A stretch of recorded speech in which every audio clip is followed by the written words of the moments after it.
Diabetes é uma palavra muito comum e conhecida por quase todos, não é? Mesmo quem não possui a doença ou não tem parentes próximos com ela, já ouviu falar sobre. E o porquê? Segundo a Federação Internacional de Diabetes, a cada 10 segundos morre um diabético no mundo. Logo, é uma doença que está sempre na mídia. E tecnicamente, todos sabemos que a doença existe, mas nem todos sabem o que exatamente ela é. Então, começando por aí, o que é realmente o diabetes? Diabetes é um distúrbio metabólico que eleva o nível de glicose no sangue devido a um mau funcionamento na produção de insulina. Mas tá, e o que é glicose? Glicose é o açúcar. Tecnicamente, é o combustível do nosso corpo.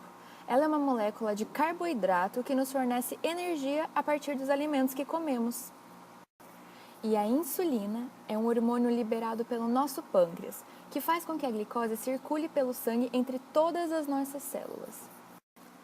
Traduzindo tudo, o diabetes desregula a insulina do nosso corpo, que tem dificuldade em fazer a glicose caminhar pelo nosso sangue, causando uma acumulação da mesma, o que chamamos de glicemia.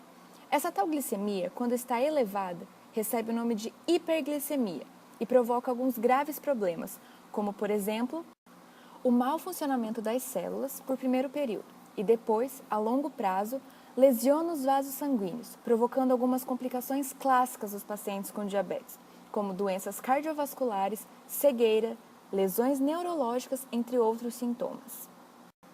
Existem vários tipos de diabetes, como por exemplo, o tipo 1 e o 2.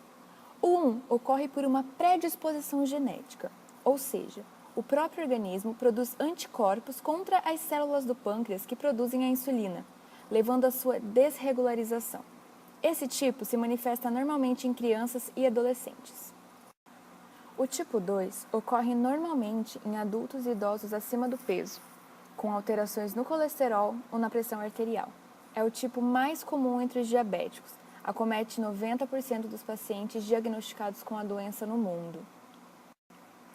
Um outro tipo de diabetes é o gestacional, que ocorre, como o próprio nome sugere, no período de gravidez, de gestação, devido às alterações hormonais que acontecem nessa fase com as mulheres. A minha avó possui diabetes e, em tese, eu tenho predisposição para a doença. Porém, todos temos chance de desenvolver o tipo 1 se pensarmos bem, mas um outro fator é muito importante: o ambiente. Sim, o ambiente que estamos, a vida que levamos, define muito do que somos também.